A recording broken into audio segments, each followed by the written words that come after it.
So hello everyone, how are you all? I hope you are all good and doing great. So आज हम करने वाले हैं 10th class का first chapter NCERT से, that is chemical reaction and equations. ठीक है, इस चैप्टर में हम क्या क्या करेंगे, रिएक्शंस क्या होती हैं, रिएक्शंस को किस तरह से लिखा जाता है, कैसे हम वर्ड से उसको फॉर्मूले में कन्वर्ट करेंगे, कैसे उन रिएक्शंस को बैलेंस करेंगे। ठीक है, और कितने उसके कैरेक्टरिस्टिक्स क्या क्या हो सकते हैं कि केमिकल रिएक्शन वहाँ हो रही है कि नहीं हो रही। ठीक है, टाइप्स ऑफ रिएक्शन, ये सब हम इस चैप्टर में करने वाले हैं। सो बने रहिएगा मेरे साथ। This is Sangeeta and welcome to my YouTube channel science to home. So start करते हैं आज का अपना लेक्चर। ठीक है, chemical reaction and equation. So chapter start करने से पहले हमें क्या देखना है कि हम 9th क्लास में क्या पढ़ के आए थे। चैप्टर स्टार्ट करने से पहले मैं आपको बताती हूँ कि 9th क्लास में हमने एक टॉपिक पढ़ा था, दैट इज चेंज। ठीक है, एंड चेंज आप दो तरह से आपने चेंज के बारे में पढ़ा कि चेंज दो टाइप्स के होते हैं, physical change and chemical change. तो फिजिकल चेंज क्या होता है,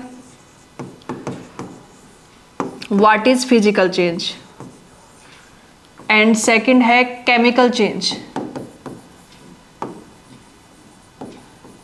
chemical change, so physical change वो जहाँ पे आप कोई भी स्टार्टिंग मटेरियल जो ले रहे हो और उस पर आप कुछ भी आप चेंज उसमें ला रहे हो। ठीक है, तो फिजिकल चेंज के अंदर जब आपको मिलेगा प्रोडक्ट या आपको जो लास्ट में जो मिलेगा, ठीक है, उसका सिर्फ फिजिकल अपीयरेंस चेंज हो सकती है, बाकी जो प्रोडक्ट मतलब जो आपने स्टार्टिंग में लिया था वही रहेगा।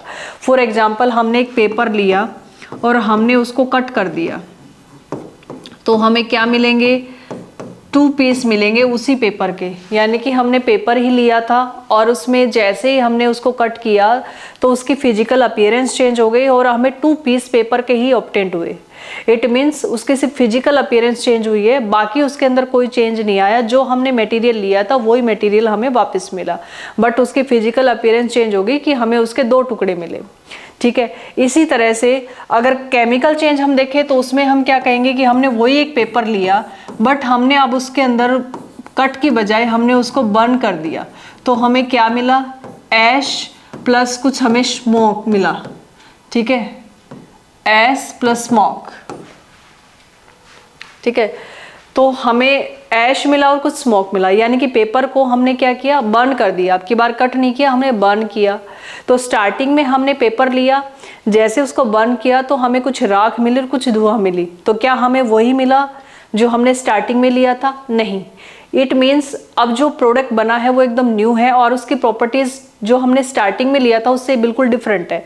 तो एक न्यू सब्सटेंस बनना विद न्यू प्रॉपर्टीज, ये केमिकल रिएक्शंस होती है, यानी कि एक केमिकल चेंज है ये। और केमिकल चेंज जब होता है इट मीन्स वहाँ पे केमिकल रिएक्शन हुई है। ठीक है, तो केमिकल चेंज आता है तभी केमिकल रिएक्शन हो पाती है, और वहाँ पे आपका जो स्टार्टिंग जो मटेरियल है उससे डिफरेंट मटेरियल आपका जो है वो आपको लास्ट में मिलेगा और उसकी प्रॉपर्टीज एकदम से डिफरेंट होंगी। ठीक है, तो केमिकल चेंज में हम कहेंगे कि हमने पेपर को बर्न किया और हमें मिला स्मोक एंड ऐश, एकदम डिफरेंट न्यू सब्सटेंस मिला एंड न्यू प्रॉपर्टीज के साथ मिला, तो वो केमिकल चेंज है। अब चलिए, ये हम 9th क्लास में हम पढ़ के आए हैं, तो हमें यहाँ पे सिर्फ केमिकल चेंज के बारे में पढ़ना है कि केमिकल चेंज होगा, इट मीन्स वहाँ पे केमिकल रिएक्शन हो रही है। तो अब चलते हैं अपने चैप्टर पे।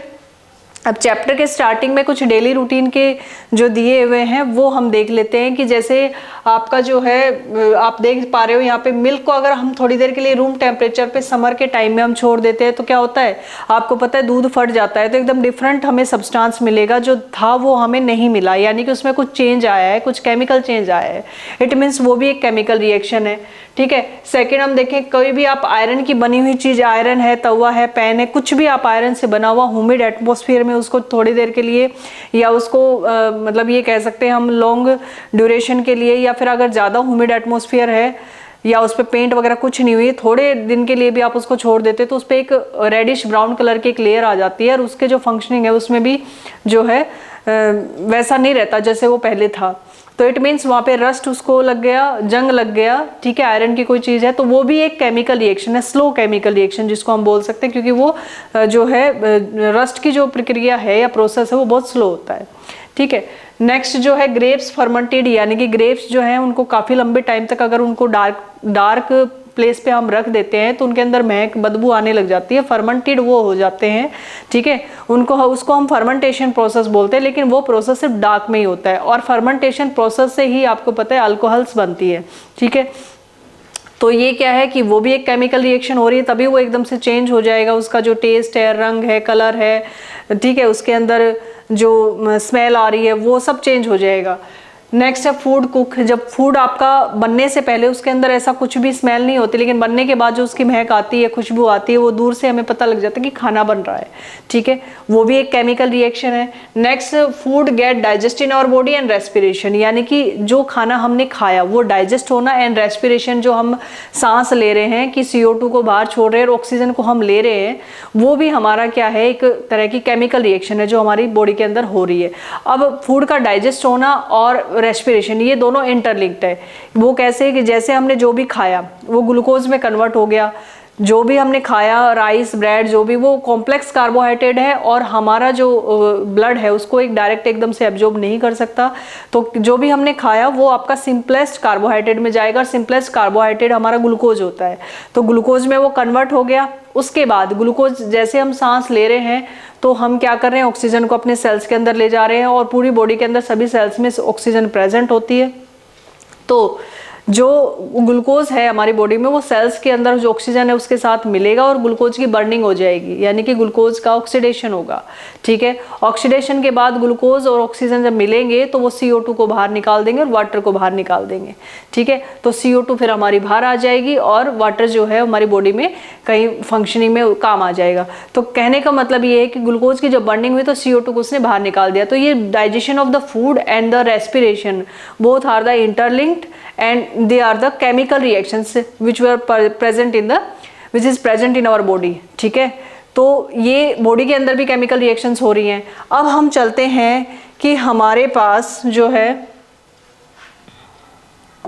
आगे इस चैप्टर को स्टार्ट करने से पहले हम एक एक्टिविटी देख लेते हैं। ये आप देख पा रहे हो कि केमिकल रिएक्शंस को लिखने से पहले हम एक बार देखते हैं कि ये कह रहा है कि अगर आपने मान लो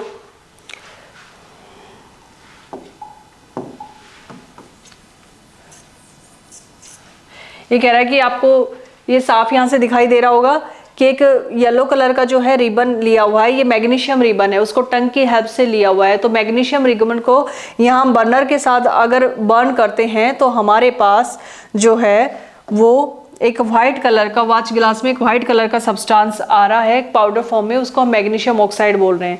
तो जब भी मैग्नीशियम को हम बर्न करते हैं तो पहले उसको क्लीन कर लेते हैं हम सैंड पेपर से या फिल्टर पेपर से या जिससे भी, ठीक है। उसको एक बार क्लीन करके उसके के बाद उसकी बर्निंग प्रोसेस होती है। अगर उसको क्लीन नहीं करेंगे तो आप मैग्नीशियम जो है वो एयर के साथ रिएक्शन करके पहले ही मतलब जो है वो मैग्नीशियम ऑक्साइड बन जाएगा और फिर उसके बाद जब बर्निंग करते हैं तो वो कहीं ना कहीं इंटरफेयर करता है और ऑक्साइड की जो लेयर है वो बर्निंग प्रोसेस में जो डिजायर रिएक्शन है वो नहीं होने देती। तो उसको क्लीन करना बहुत ज़रूरी है। तो हमारे पास ये कह रहा है कि तो मैग्नीशियम, तो हमारे पास रिएक्शंस क्या होगी कि मैग्नीशियम हमने लिया तो इट मीन्स वो मैग्नीशियम मेटल है, उसका जो सिंबल है वो Mg होता है और एयर के साथ उसने रिएक्शन की, मतलब O2, एयर को हम O2 भी बोल सकते हैं क्योंकि जो भी बर्निंग प्रोसेस है वो ऑक्सीजन की प्रेजेंस में होता है, ठीक है। तो ये बनेगा क्या, magnesium oxide, that is MgO, ठीक है। ये रिएक्शन यहाँ पे है। अब इसी रिएक्शन को देखो, ये एक, अब इस रिएक्शन में हमें क्या क्या देखना है कि आपका जो एक रिएक्शंस को मैंने लिखा है इस तरह से, तो जो आपका लेफ्ट हैंड साइड है हमें चीज़ें ध्यान रखनी है कि रिएक्शन को लिखते टाइम जो लेफ्ट हैंड साइड है उनको हम बोलेंगे रिएक्टेंट्स, वो क्या है, और रिएक्टेंट्स हैं, ठीक है। और राइट साइड जो बना है वो आपका होंगे प्रोडक्ट्स, वो एक भी हो सकते हैं, दो भी, जैसे इस रिएक्शन में एक ही है। तो ये रिएक्टेंट्स है, यहाँ पे दो रिएक्टेंट है, मैग्नीशियम और ऑक्सीजन। ऑक्सीजन, नाइट्रोजन, हाइड्रोजन, ये जो भी है वो डाई एटॉमिक गैसेज होती है। तो वो इसी तरह से N2, H2, Cl2, O2, ये इसी तरह से एग्जिस्ट होती हैं, यानी कि इनके दो एटम एक साथ मिलकर डाई एटॉमिक फॉर्म के अंदर एनवायरनमेंट में एग्जिस्ट हो। तो जब भी हम गैस की बात करते हैं कि ऑक्सीजन गैस, तो O2 ही हमें लेना पड़ता है, या एयर की बात करते हैं तो भी हमें O2 बर्निंग प्रोसेस जब होता है। तो ये हमारे पास रिएक्टेंट है लेफ्ट हैंड साइड, ये हमारे पास राइट हैंड साइड प्रोडक्ट है। एक एरो हमें बीच में लगाना पड़ता है, जिस एरो की डायरेक्शन रिएक्टेंट से प्रोडक्ट की साइड होगा, उसका जो टेल होगा वो रिएक्टेंट की साइड, जो हेड होगा वो प्रोडक्ट की साइड होगा हमेशा। इस पे कुछ कंडीशंस भी हो सकती है, टेम्परेचर दिया है, प्रेशर दिया है, कोई और कुछ दिया है, तो वो जो भी कंडीशन हमारी है प्रेशर टेम्परेचर की, या कोई कैटलिस्ट दिया है, ठीक है। या जैसे फोटोसिंथेसिस की जो प्रोसेस होती है उसमें सनलाइट यूज करनी होती है, तो सनलाइट के बिना वो होगी ही नहीं, तो सनलाइट है उसको एरो पे लिखना है। क्लोरोफिल है वो यूज होता है, तो क्लोरोफिल को भी कहाँ लिखना है, एरो पे लिखना है, क्योंकि वो कंडीशंस है, उसके बिना होगा नहीं वो फोटोसिंथेसिस। तो यहाँ पे हमने रिएक्टेंट को देखा लेफ्ट हैंड साइड, प्रोडक्ट बनेगा राइट हैंड साइड, एक एरो लगाना पड़ेगा, एरो पे कंडीशंस होंगी, ठीक है, वो हमें लिखनी पड़ेंगी। उसके बाद अगर जो है आपका ये रिएक्टेंट और प्रोडक्ट का अगर फिजिकल स्टेट दी हुई है तो वो भी हम नोट कर सकते हैं। जैसे मैग्नीशियम आपका सॉलिड है तो उसको एस से लिखेंगे, स्मॉल एस। अगर ऑक्सीजन आपका जो गैस है तो उसको स्मॉल जी से लिखेंगे, ये फिजिकल स्टेट हम लिख सकते हैं। और मैग्नीशियम ऑक्साइड जो सॉलिड बना है ये पाउडर फॉर्म में, ये भी सॉलिड ही है, ठीक है, तो उसको स्मॉल एस से लिखेंगे। तो फिजिकल स्टेट भी हम लिख सकते हैं, लिक्विड है तो उसको स्मॉल एल से लिखेंगे, ठीक है। अगर वो वाटर में, जैसे कोई आपका पाउडर फॉर्म में साल्ट है या फिर वो सॉलिड है, उसको हमने वाटर के अंदर उसको सोल्यूबल किया है तो उसको एक्वस लिखेंगे, क्योंकि एक्वस का ए क्याऊ का मतलब होता है सॉल्यूशन इन वाटर। अगर सॉल्वेंट आपने यानी कि घोलने वाला आपको पता है सॉल्यूशन जब बनाते हैं तो दो चीजें होती है, एक सोल्यूट एक सॉल्वेंट, ये भी आप 9th में पढ़ के आए हो। तो जो सॉल्वेंट है अगर वो वाटर है तो उसको एक्वस सॉल्यूशन बनाएगा वो, यानी कि एक्वस उसको वर्ड बोलेंगे हम।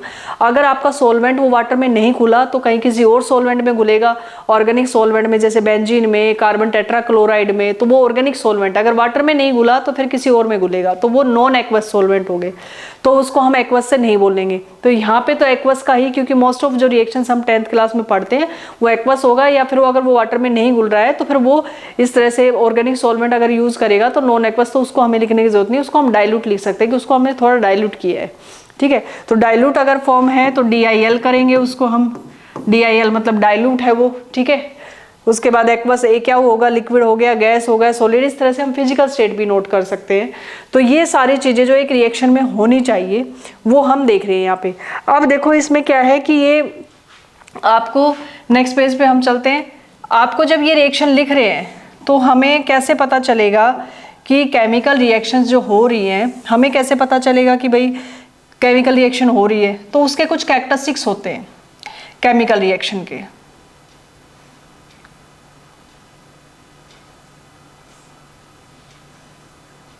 ये देखिए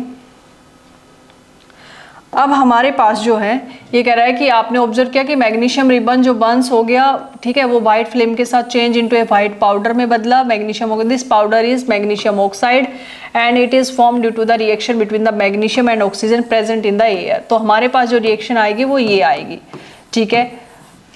अभी ये रिएक्शन हमने कर ली, ठीक है। अभी इसके बारे में हम आगे बात नहीं, अभी हम कर रहे हैं बैलेंस जो है, नेक्स्ट आगे करेंगे। अभी ये रिएक्शन बैलेंस नहीं है, बट इसी रिएक्शंस को हम लेके आगे इसको बैलेंस आपको करना सिखाएंगे। अब देख लेते हैं कि कैसे हमें पता चलेगा कि केमिकल रिएक्शन तो हो गई, ठीक है, ये हमने ऐसे ऐसे बर्न किया, कुछ नया बन गया, जो हमने लिया था वो नहीं है, कुछ नया बना है, ठीक है, वो तो हमने देख लिया। लेकिन जब एक केमिकल रिएक्शन होती है तो आपको दिमाग में एक चीज रखनी है कि जो हमने लिया है उसी से बनेगा, ना तो कोई नया एटम आएगा कभी केमिकल रिएक्शन में कि आपने लिया नहीं कुछ हो रहा है, यहाँ नाइट्रोजन हमने नहीं लिया तो नाइट्रोजन प्रोडक्ट में आ रहा है, ऐसा नहीं होगा। ना तो कोई नया एटम बाहर से आएगा, ठीक है, उसकी एंट्री नहीं हो सकती अगर आपने नहीं लिया तो, ना ही जो आपने लिया है वो लॉस होगा, जो आपने लिया है उसी से बनाना है। तो हम ये कहेंगे कि atom can neither be created nor be destroyed in a chemical reaction, only the rearrangement of the atoms takes place. यानी कि सिर्फ आपका जो है एटम्स का रीअरेंजमेंट होता है, तो यहाँ पे रीअरेंजमेंट ही हुआ है, ठीक है। वही मैग्नीशियम ऑक्सीजन यहाँ है, वही मैग्नीशियम ऑक्सीजन वाई, बट फॉर्मूला या रीअरेंजमेंट ऑफ एटम और प्रोडक्ट एकदम डिफरेंट बना है, ठीक है। तो यहाँ पे हमारे पास क्या क्या कैरेक्टरिस्टिक होंगे कि हमें पता चले कि केमिकल रिएक्शन हो रही है। तो ये कैरेक्टरिस्टिक्स हमारे पास हैं, these are the characteristics of chemical reaction. ये केमिकल रिएक्शन के कैरेक्टरिस्टिक्स हैं, ठीक है, केमिकल रिएक्शन। तो उसमें फर्स्ट हमारा क्या है, change in state. Change in state का मतलब चेंज इन फिजिकल स्टेट से है, यानी कि आपने जैसे फॉर एग्जांपल आपने वाटर लिया, वाटर बना रहे हो तो हाइड्रोजन भी गैस होती है, ऑक्सीजन भी गैस होती है, ठीक है, O2,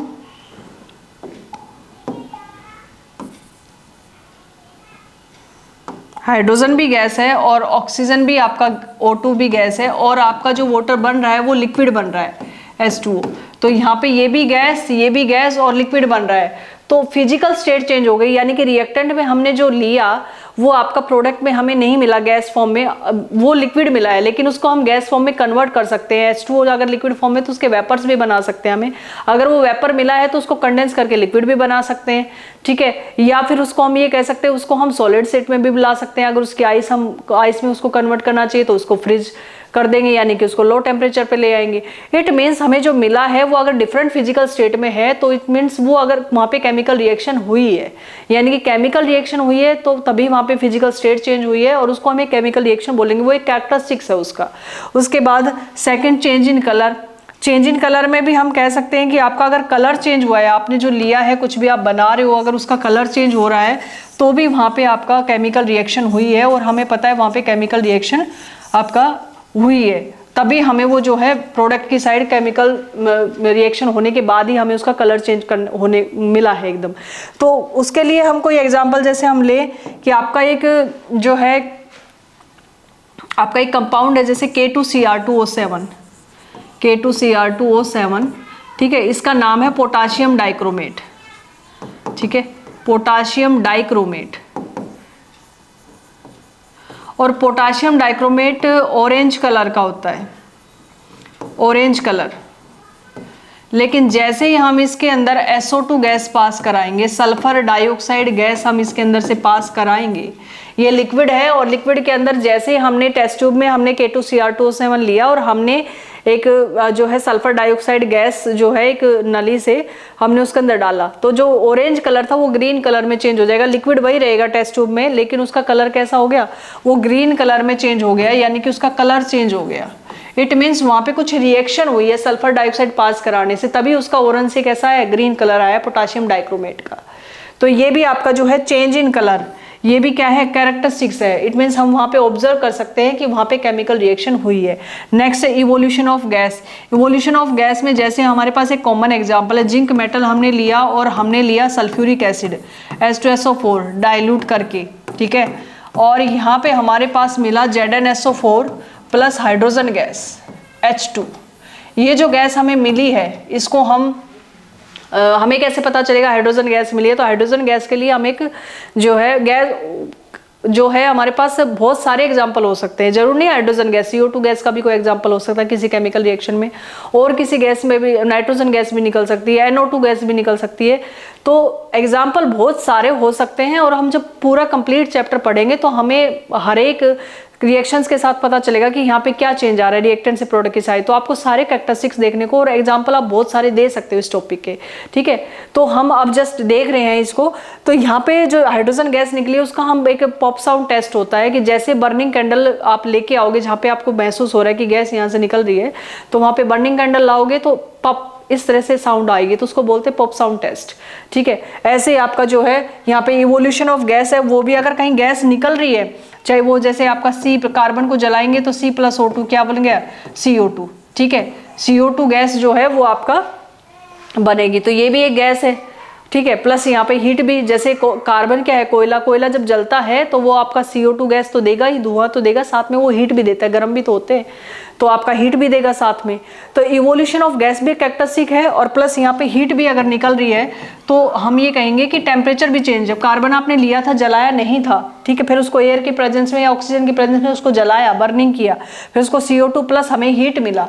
तो ये नेक्स्ट है चेंज इन टेम्परेचर, यानी कि कुछ रिएक्शन जो है उनमें टेम्परेचर, जब हमने स्टार्टिंग में जो लिया था और लास्ट में हमें जो प्रोडक्ट मिलेगा उसका टेम्परेचर बढ़ा हुआ मिलेगा, ठीक है। इट मीन्स टेम्परेचर चेंज हो रहा है, ठीक है। टेम्परेचर मतलब आपका हीट निकल रही है बाहर, तो वो आपका अगर हीट निकल रही है तो टेम्परेचर में चेंज आ रहा है। जो लिया था तब टेम्परेचर कम था, फिर बाद में टेम्परेचर बढ़ गया। ऐसे कुछ रिएक्शंस ऐसी होती है जो पहले ही अपनी रिक्वायरमेंट होती है उनकी कि हमें पहले एनर्जी चाहिए, ठीक है, चाहे वो हीट की फॉर्म में, चाहे इलेक्ट्रिसिटी की फॉर्म में, चाहे सनलाइट की फॉर्म में। जैसे फोटोसिंथेसिस है वो आपका होगा कब, होगा तभी आपका फोटोसिंथेसिस जो है उसमें क्या करते हैं कि क्लोरोफिलिक पिगमेंट होता है ग्रीन लीव्स के अंदर, ग्रीन पत्तों के अंदर, और वो सनलाइट की प्रेजेंस में जो वो पिगमेंट है उससे आपका जो है पौधे अपना खाना खुद बनाते हैं। तो पौधे क्या करते हैं, जो पौधे होते हैं उनका जो लीव्स होते हैं उसमें जो क्लोरोफिल पिगमेंट प्रेजेंट होता है और सनलाइट की प्रेजेंस में वो रिएक्शन होगी, तो आपका CO2 को वो यूज करेंगे जो हम छोड़ते हैं, CO2 H2O को लेंगे और बाद में ग्लूकोज बनाएंगे जो वो खुद यूज करेंगे, अपना खाना बनाएंगे,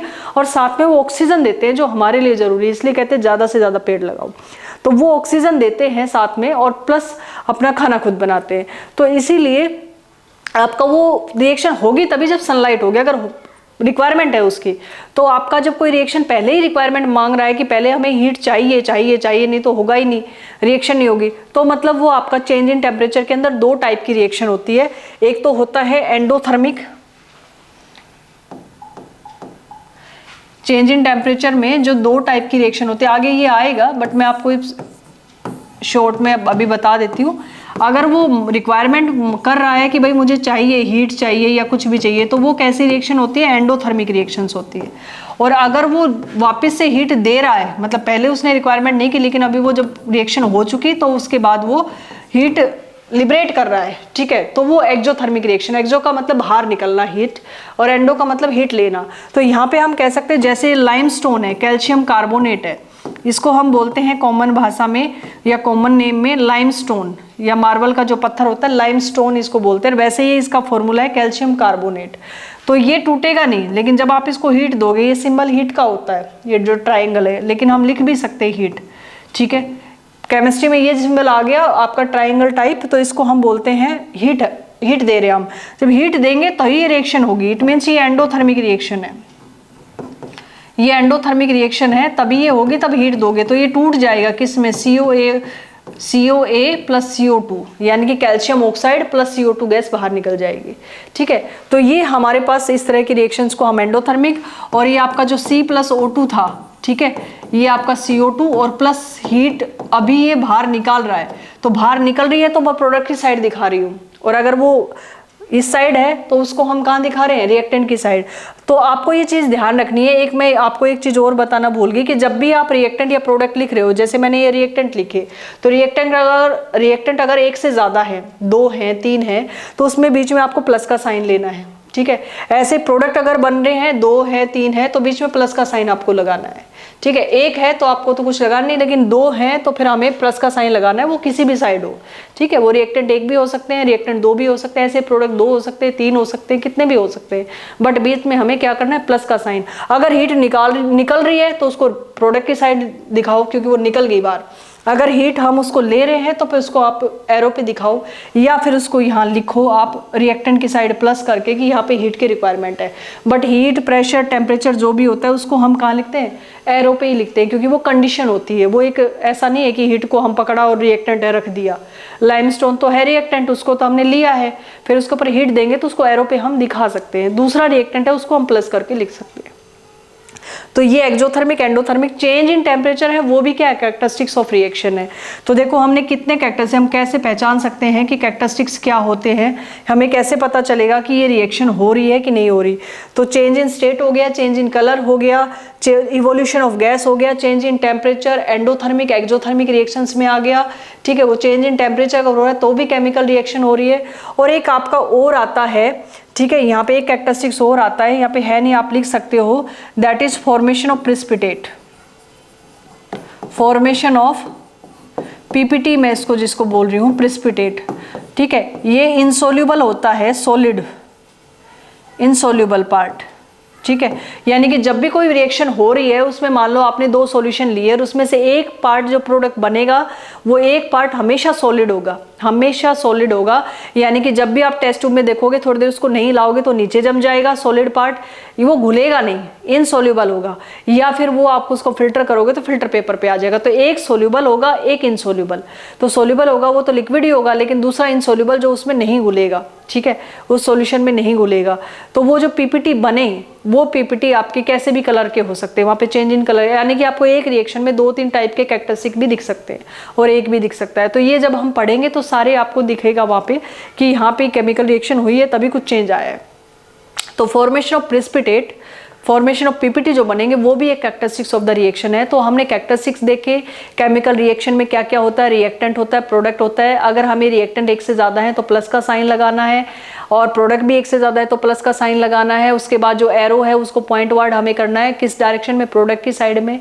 हेड जो है एरो का हमेशा प्रोडक्ट की साइड होना चाहिए, ठीक है। सॉलिड, लिक्विड, गैस, अगर फिजिकल स्टेट दिया हुआ है तो फिजिकल स्टेट भी हमें लिखना है स्मॉल एस से, स्मॉल जी से गैस है तो स्मॉल एल से, एक्वस है तो ए क्या लिखना है, डाइल्यूट है तो DIL लिखना है। तो फिजिकल स्टेट भी हमें ध्यान रखनी है। ये सब इंफॉर्मेशन एक केमिकल रिएक्शन को ये सारी चीजें इंफॉर्मेटिव बना देती है। कंडीशन है तो एरो पे लिखनी है, टेम्परेचर है, प्रेशर है, ठीक है, ये सब हमें करना है। अब आगे हम चलते हैं, आगे ये क्या कहना चाह रहा है, केमिकल इक्वेशन। देखो अब इसने केमिकल रिएक्शन के बारे में अभी बात की है, जो अब हम पढ़ के आए हैं। अभी एक बार इसको देख लेते हैं कि क्या क्या ये कहना चाह रहा है। ये देखिए केमिकल रिएक्शन इसने अभी ये ली कि वर्ड इक्वेशन जो होती है, जो वर्ड्स में लिखी जाती है, जैसे मैग्नीशियम ऑक्सीजन, ये वर्ड्स में है, मैग्नीशियम ऑक्साइड बन गया, अब ये वर्ड्स में है। अब इसको वर्ड्स में हम लिख रहे हैं, तो इसने बताया कि आपका ये जो right hand left hand side होते हैं वो रिएक्टेंट होते हैं, राइट हैंड साइड है वो प्रोडक्ट होते हैं, ठीक है। रिएक्टेंट और प्रोडक्ट में एक जो है oxygen are the reactants and the new substance magnesium oxide formed during the reaction as a product, ये प्रोडक्ट बना है।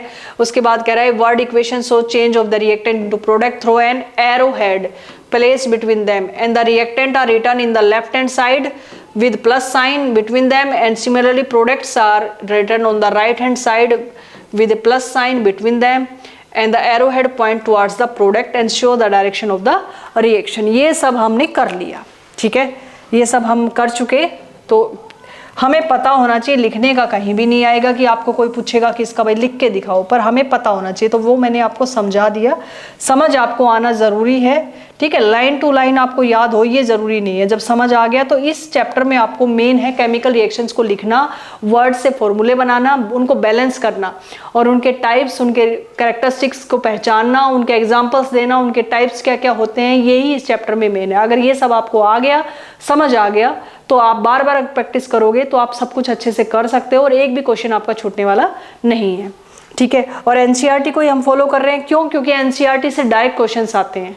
आपकी जो इन-टेक्स्ट एक्सरसाइज है, जो बाद में एक्सरसाइज चैप्टर के बाद दी हुई है, वो आप जरूर सोल्व करें, मैं भी आपको यहाँ सोल्व करवाऊंगी, ठीक है। इन-टेक्स्ट क्वेश्चन भी हम सोल्व करेंगे क्योंकि डायरेक्ट क्वेश्चन आते हैं बोर्ड एग्जाम्स में, प्लस हम ये कह सकते हैं कि कॉम्पिटिटिव एग्जाम्स में भी एनसीईआरटी से डायरेक्ट क्वेश्चन आते हैं, डायरेक्ट क्वेश्चन आते हैं, इसीलिए हम इनको फॉलो करते हैं एनसीईआरटी को, ठीक है।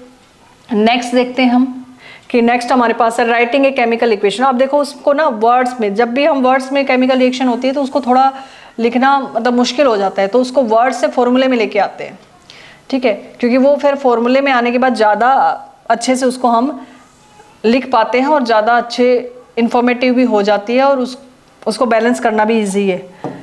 तो यहाँ पे देखिए केमिकल रिएक्शन को उसने किस में लिख दिया, अब फॉर्मूले के अंदर, तो magnesium plus oxygen magnesium oxide बन गया। लेकिन अभी ये रिएक्शन क्या है, अनबैलेंस है, क्योंकि इसमें जो मास है वो दोनों साइड सेम नहीं है।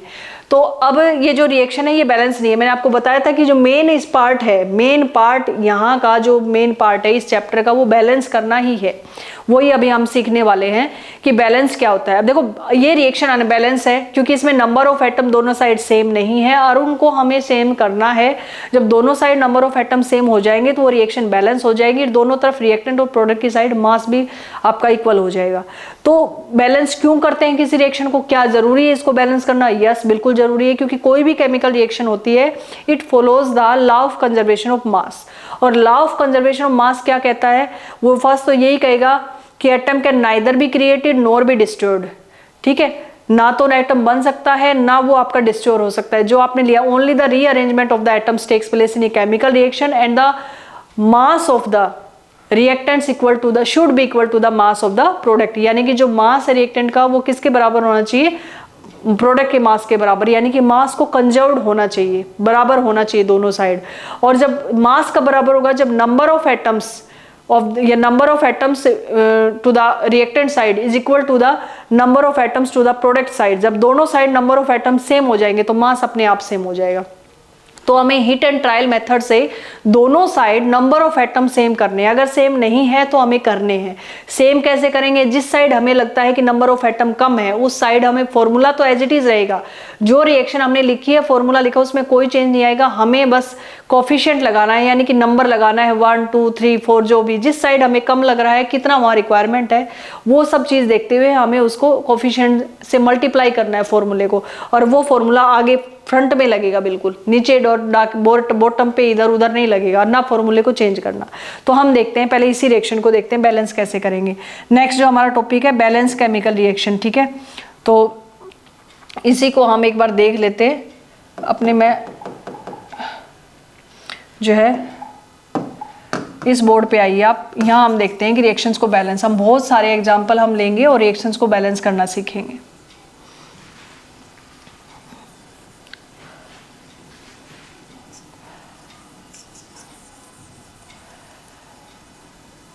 तो रिएक्शन, अब ये बहुत इंपॉर्टेंट है इस चैप्टर में, बस हमें यही सीखना है, आप ये कह सकते हो यही आपका जो है मेन चैप्टर में, यही जब आपको ये सब आ गया तो उसके बाद आपको क्वेश्चंस जो हैं वो आप फटाफट सोल्व कर पाओगे। तो बैलेंस करना और फॉर्मूले, अच्छा फॉर्मूले आप 9th क्लास में सीख के आए हो, वर्ड से फॉर्मूले आपको लिखने आते होंगे, आई होप आप सीख के आए होंगे। अगर नहीं आते फिर भी आप एक बार प्रैक्टिस करना। यहाँ जो हल्का फुल्का मैं सिखा सकती हूँ 10th क्लास में, ठीक है, वो मैं आपको अभी क्वेश्चन हम प्रैक्टिस करेंगे या कुछ करेंगे या लिखेंगे वो मैं आपको बताऊंगी, ठीक है, वहाँ से भी आप एक बार रिवाइज कर सकते हो। तो यहाँ देखिए सबसे पहले मैंने रिएक्शन ली जो हम लेके ही चल रहे थे, मैग्नीशियम प्लस ऑक्सीजन, और ये बन रहा है मैग्नीशियम ऑक्साइड। अब इस रिएक्शन को हमें सबसे पहले देखना है कि हमारे पास क्या है, ये रिएक्टेंट है, ठीक है, लेफ्ट साइड हमारे पास क्या है, ये रिएक्टेंट्स है। और रिएक्टेंट में हमें दिख रहा है कि एक तो मैग्नीशियम है, वो कितना है, आगे पीछे ऊपर नीचे कुछ नहीं लगा तो ये 1 है, ठीक है। दूसरा हमारे पास ऑक्सीजन है, तो मैं O ही लिखूंगी अभी तो, लेकिन नंबर कितना है कि बॉटम पे 2 लगा है, ऑक्सीजन गैस है तो ये 2 है, ठीक है। अभी मेरे पास यही इन्फॉर्मेशन है। अब आते हैं हम प्रोडक्ट की साइड, ये हमारे पास जब एरो के उस साइड जाते हैं हम राइट साइड, तो हमारे पास प्रोडक्ट है। प्रोडक्ट में भी हमें वही चीजें दिख रही है, मैंने आपको बोला कोई नई चीज नहीं आएगी, बस उसी का रीअरेंजमेंट होता है, बट एक नया सब्सटेंस बनता है, उसकी प्रॉपर्टी एकदम डिफरेंट होती है, बस वो आपका वही केमिकल रिएक्शन का प्रोडक्ट है। तो यहाँ पे हमारे पास मैग्नीशियम ही दिख रहा है तो वो भी हमें 1 ही दिख रहा है, ठीक है। ऐसे ही दूसरा ऑक्सीजन दिख रहा है फॉर्मूले में, वो भी हमें 1, तो हमने इसको अलग अलग दिया, फॉर्मूला एक ही है बट हमने उसके एटम को अलग अलग कर दिया। 2 एटम प्रेजेंट है इस साइड भी और उस साइड भी, मैग्नीशियम और ऑक्सीजन, उस साइड भी मैग्नीशियम और ऑक्सीजन। अब हमें यहाँ दिख रहा है कि यहाँ तो मैग्नीशियम 1 है, वहाँ पे भी मैग्नीशियम 1 है, बट यहाँ ऑक्सीजन 2 है और यहाँ ऑक्सीजन कितने हैं, 1 ही है। अब 1 आपका 2 कैसे बन सकता है, उस साइड कम है, 1 आपका 2 ऐसे बन सकता है, अगर मैं इसको 2 से मल्टीप्लाई कर दूं तो ये 2 बन जाएगा, बिल्कुल बन जाएगा, ठीक है। अगर जहाँ पे 1 है वहाँ कम है, उसको हमें क्या करना, मल्टीप्लाई कर देंगे 2 से, तो 2 बन गया। तो मैं अब यहाँ 2 लगाऊं क्या, ये देखना है। तो मैं कह रही हूँ आपको फॉर्मूला चेंज नहीं करना है, फॉर्मूला ऐसे कैसे रहेगा, ठीक है, फॉर्मूले में कोई चेंज नहीं आएगा, हमें इसको मल्टीप्लाई करना है कोफिशिएंट से, मतलब हमें इसको मल्टीप्लाई करना है किसी कोफिशिएंट से।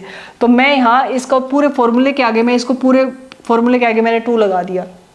अब जैसे ही मैंने फॉर्मूले के आगे 2 लगाया तो ये पूरे फॉर्मूले के साथ ही लगेगा, मैंने इसको मल्टीप्लाई कर दिया, लेकिन बीच में मैं ऐसे क्रॉस का निशान मल्टीप्लाई दिखाऊंगी नहीं, ऐसे लगा दिया मैंने इसको 2, तो उसके बाद ये पूरे के साथ 2 लगेगा, यानी कि अब यहाँ मैग्नीशियम भी 2 हो गए, ऑक्सीजन भी 2 हो गए, यानी कि दोनों ही 2 हो गए, ठीक है, दोनों ही 2 हो गए।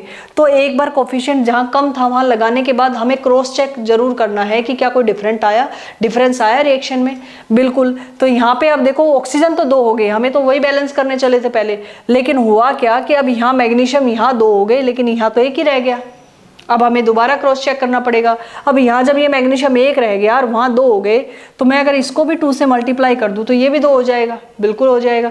तो अब यहाँ मैग्नीशियम 2 हो गए, तो यहाँ पे मैग्नीशियम 2 हो गए, ठीक है, मैंने यहाँ 2 कर दिया। यहाँ ऑक्सीजन 2 है, यहाँ पे भी 2 है, अब यहाँ मैग्नीशियम 2 हो गए, ठीक है, और ऑक्सीजन तो 2 हो ही गए, ठीक है। तो अब यहाँ पे मैग्नीशियम भी 2, उधर भी मैग्नीशियम 2, यहाँ पे भी ऑक्सीजन 2 है, उधर भी जो ऑक्सीजन जो है वो 2 है। इट मीन्स अब ये रिएक्शन बैलेंस है।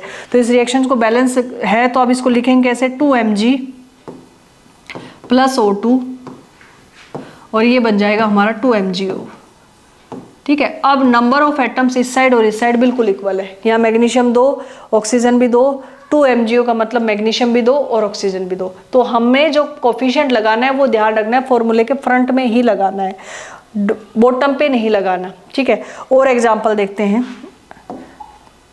फिर आपको और अच्छे से क्लियर हो पाएगा।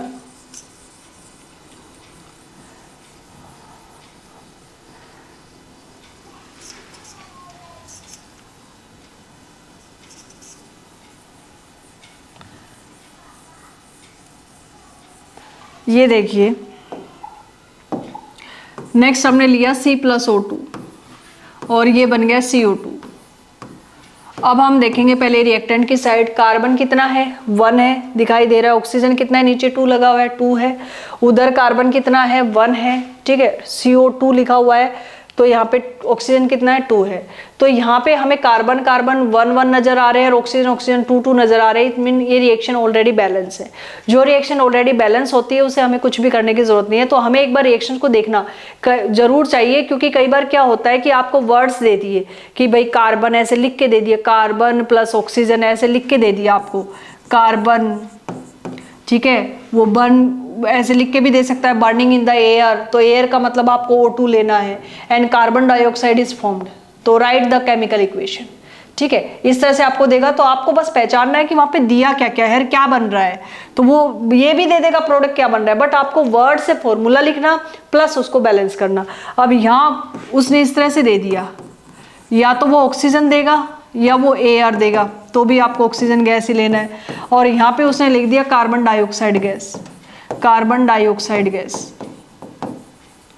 ठीक है, ये बन रही है। ये सब दे दिया तो इसको कन्वर्ट करना आना चाहिए आपको केमिकल इक्वेशन में। अब यहाँ पे बैलेंस करने का कोई काम नहीं था, लेकिन आपको वर्ड से फॉर्मूले लिखवाना चाह रहा था वो, तो ये सब आपको आना। अब नेक्स्ट हम देख लेते हैं, हमारे पास और कोई एक और फेमस हमारे पास रिएक्शन है, ठीक है, बिल्कुल सिंपलेस्ट से टफ हम चलेंगे। H2+O2, ये अब इसको भी हम देखते हैं किस तरह से बैलेंस करते हैं। अब यहाँ देखिए हाइड्रोजन कितने हैं, नीचे 2 लगा हुआ है, इट मीन्स हाइड्रोजन 2 है। यहाँ पे भी नीचे बॉटम पे 2 लगा हुआ है, क्योंकि गैस है डाई एटॉमिक फॉर्म में एग्जिस्ट होती है। तो ऑक्सीजन भी कितने हैं 2 हैं।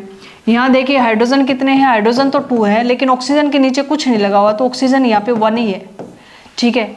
तो ऑक्सीजन 1 है, इट मीन्स ऑक्सीजन बैलेंस नहीं है, ठीक है। तो ऑक्सीजन जहाँ 1 है, अगर मैं उसको 2 से मल्टीप्लाई कर दूं तो अब ये 2 बन जाएगा, बिल्कुल बन जाएगा। तो अब जहाँ पे H2O लिखा है उसको मैं पूरे फॉर्मूले के आगे 2 लगा देती हूँ, क्योंकि हमें तो ऑक्सीजन वहाँ पे 1 था तो 2 करना है, तो पूरे फॉर्मूले के आगे 2H2O मैंने कर दिया। तो क्या 2 लगाने से ऑक्सीजन 2 हो गए? बिल्कुल, ये 2 लगाने से ऑक्सीजन बिल्कुल 2 हो गए। लेकिन कोई डिफरेंस आया हाइड्रोजन में? बिल्कुल आया। यहाँ पे जो H2 लिखा हुआ है और आगे ये जो 2 है, ये दोनों मल्टीप्लाई हो गए, अब यहाँ पे हाइड्रोजन 4 हो गए। यानी कि अगर आपने ये जो 2 लगाया है, बॉटम पे भी किसी एटम के साथ 2 लगाया है, तो वो दोनों मल्टीप्लाई होंगे। यानी कि ये वाला 2 और ये वाला 2 अब दोनों क्या होंगे? मल्टीप्लाई होंगे। तो हाइड्रोजन 4 हो गए। लेकिन यहाँ नीचे कुछ भी नहीं लगा हुआ है, यहाँ नीचे कुछ भी नहीं है, इसलिए क्या है, ये आपका जो है 2 ही रहेगा। तो जो पूरे फॉर्मूले के सामने मैंने 2 लगाया है, तो 2H2O, तो इस मीन्स यहाँ ऑक्सीजन 2 हो गए बट हाइड्रोजन 4 हो गए, लेकिन इधर हाइड्रोजन 2 ही है। तो यहाँ मैं क्या करूँगी, यहाँ पूरे फॉर्मूले के सामने फिर 2 लगा दूंगी। इट मीन्स अब यहाँ हाइड्रोजन 4 हो गए। तो यहाँ 4 हाइड्रोजन, वहाँ पे भी 4 हाइड्रोजन, यहाँ 2 ऑक्सीजन, यहाँ पे भी 2 ऑक्सीजन। अब ये रिएक्शन बैलेंस है, तो इसको हम कैसे लिखते हैं, 2H2 + O2, और ये क्या बन जाएगा, 2H2O। अब ये रिएक्शन बैलेंस है। तो हमें इस तरह से रिएक्शंस को बैलेंस करना है। और देख लेते हैं हम, और थोड़ा कॉम्प्लेक्स टाइप लेते हैं।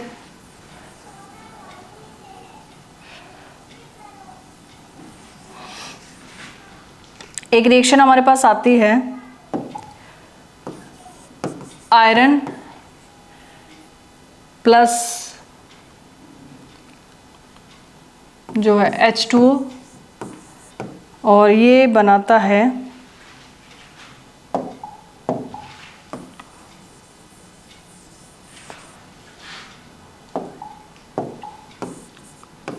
Fe3O4 plus hydrogen gas. ये रिएक्शन है हमारे पास, इसको हम बैलेंस करते हैं। ये थोड़ी कॉम्प्लेक्स टाइप लगती है। अब देखो, सबसे पहले कॉम्प्लेक्स दिखती है लेकिन है नहीं, बहुत आसान है। हमें बस पहले देखना है रिएक्टेंट की साइड क्या है, प्रोडक्ट की साइड क्या है। अब देखो, रिएक्टेंट की साइड Fe कितने हैं, आयरन कितना है, 1 है। उधर चलते हैं, इधर Fe कितना है, हमें नीचे 3 दिखाई दे रहा है, तो 3 है, ठीक है। यहाँ पे हाइड्रोजन कितना है, यहाँ पे नीचे मुझे 2 दिख रहा है तो हाइड्रोजन 2 है। यहाँ ऑक्सीजन कितना है, नीचे कुछ भी नहीं दिख रहा, एक ही है तो ऑक्सीजन यहाँ पे 1 ही है। यहाँ देखिए ऑक्सीजन कितने हैं, मुझे नीचे 4 दिख रहा है तो ऑक्सीजन 4 है। हाइड्रोजन कितने, नीचे 2 दिख रहा है तो नीचे 2 है। अब मुझे देखने से ये लग रहा है, सबसे पहले जो मुझे देखने से लग रहा है वो लग रहा है कि आयरन यहाँ 1 है और वहाँ 3 है। एक तो ये डिफरेंस है, यहाँ ऑक्सीजन 1 है और वहाँ पे 4 है। तो या तो मैं 1 को 4 से मल्टीप्लाई करूं और इधर 1 को 3 से मल्टीप्लाई करूं। तो इधर देखो, अगर मैं 1 को 3 से मल्टीप्लाई करती हूं तो यहाँ ये 3 हो जाएगा, तो इधर भी 3 आयरन। इधर मैं 1 को 4 से मल्टीप्लाई कर देती हूँ तो इधर भी ऑक्सीजन 4 है, इधर भी ऑक्सीजन 4 हो जाएगा। ठीक है, तो ये आयरन हमें 3 बनाना है और ऑक्सीजन हमें, फिर हाइड्रोजन तो फिर आपके 2 हैं, फिर बाकी बाद में देखते हैं। ठीक है, क्या डिफरेंस आता है, तो एक बार इनको ट्राई करते हैं। मैंने देखा कि यहाँ पे आपको आयरन जो है वहाँ 3 है तो यहाँ पे हमने 3 लगा दिया। अब यहाँ 1 था तो यहाँ पे भी 3 हो गया, वहाँ पे भी 3 हो गया। पहला तो हो गया ये सोल, लेकिन ये 3 करने से अब किसी और में कोई चेंज आया? पूरी रिएक्शन में कोई चेंज नहीं है, बस सिर्फ आयरन उधर 3 थे, इधर भी 3 हो गए। अब हमें क्या देखना है, ऑक्सीजन। ऑक्सीजन को मैंने यहाँ 4 से मल्टीप्लाई किया, ठीक है, और ये 4 हो गया अपना। तो इधर मैंने ये 1 ऑक्सीजन था तो मैंने पूरे फॉर्मूले के साथ 4 से इसको मल्टीप्लाई कर दिया। पूरे फॉर्मूले H2O के साथ 4 मैंने कोफिशिएंट लगा दिया फ्रंट में, और वो आपका इस मेथड को बोलते हैं हिट एंड ट्रायल मेथड। ये हिट एंड ट्रायल मेथड क्या करता है, बैलेंस करता है रिएक्शन को, तो उसी को हम यूज करते हैं हिट एंड ट्रायल मेथड को। तो यहाँ पे 4 जो है 4 मैंने लगा दिया। अब यहाँ पे ऑक्सीजन 4 हो गया, वहां पे भी ऑक्सीजन 4 है। ठीक है, क्या ये 4 लगाने से हाइड्रोजन में कोई डिफरेंस आया, वो हमें देखना है। बिल्कुल आया। यहाँ देखो ये 4 है और नीचे हाइड्रोजन के 2 पहले ही लगा हुआ था, तो ये 4 और 2 क्या होंगे, मल्टीप्लाई होंगे। तो यहाँ हाइड्रोजन कितना हो गया, अब 8 हो गया, लेकिन वहां पे हाइड्रोजन कितना है, 2 ही है। इट मीन्स इसको बैलेंस करना पड़ेगा। तो यहाँ पे मैंने इस फॉर्मूले के आगे भी H2 के सामने भी मैंने 4 लगा दिया। अब देखो, अब यहाँ पे आयरन 3, यहाँ पे भी आयरन 3, यहाँ 4H2O है तो हाइड्रोजन 8, 2 से मल्टीप्लाई हुआ H2O, और ऑक्सीजन कितने हो गए, 4। यहाँ पे ऑक्सीजन 4 और वहाँ पे लिखा है 4H2। इट मीन्स वो 4 और H2, 4 और 2 मल्टीप्लाई होगा तो हाइड्रोजन कितने हो गए, 8। तो यहाँ पे भी हाइड्रोजन 8, उधर भी हाइड्रोजन 8, इधर भी ऑक्सीजन 4, इधर भी ऑक्सीजन 4। अब ये रिएक्शन बैलेंस है।